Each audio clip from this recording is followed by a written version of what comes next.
की एक बार फिर से बड़ी खबर है। सूत्रों के हवाले से ये सबसे बड़ी अपडेट आ रही है, इसलिए हमारे दर्शकों को बताना जरूरी है। जीतन राम मांझी को अमित शाह ने फोन किया है। एनडीए के सभी घटक दलों से बातचीत कर रहे हैं अमित शाह। सूत्रों के हवाले से प्रधानमंत्री नरेंद्र मोदी और अमित शाह गृह मंत्री दोनों ही एक्टिव हो गए हैं ताकि एनडीए के गठबंधन को एक साथ यूनाइट किया जा सके। चूंकि देखिए राजनीतिक हलचल बहुत तेज हो गई है नतीजों के बीच में, लिहाजा अमित शाह जो कि बीजेपी के चालक हैं, 6.5 लाख से जीत वो हासिल कर रहे थे गांधीनगर से, और अब यहां पर जो गठबंधन के बड़े नेता हैं जो जीत हासिल कर रहे हैं उनसे बात कर रहे हैं, उनको बधाई दे रहे हैं। इसी कड़ी में देखिए जीतन राम मांझी जो कि हम के नेता हैं और उन्होंने जीत हासिल की है, जीत हासिल करने पर उन्हें बधाई दी है।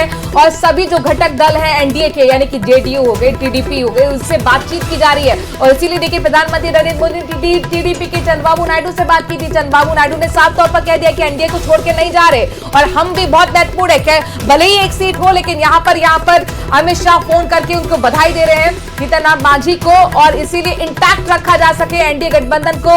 लिहाजा ये जो एक्सरसाइज है बहुत महत्वपूर्ण हो जाती है। इस वक्त की बड़ी खबर, बिग ब्रेकिंग अपने दर्शकों को बता रहे हैं। मैत्री साहब यहां पे यही जानने की कोशिश कर रहे थे कि अब सरकार और संगठन पर किस तरीके का असर जो परिणाम राजस्थान में आए हैं उसका देखने को मिलेगा।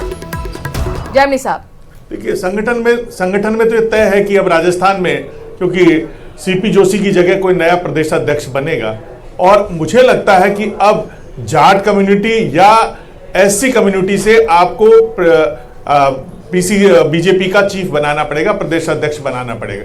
दूसरा, किरोड़ीलाल मीणा जो ही इस्तीफा देंगे, जो कह ही चुके हैं कि रघुकुल रीत सदा चल आए, प्राण जाए पर वचन न जाए, तो उसके बाद मंत्रिमंडल में भी चेंजेस होगा।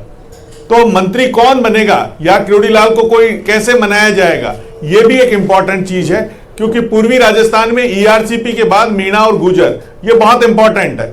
तो दोनों को कैसे साधा जाएगा, यह बीजेपी के लिए चुनौती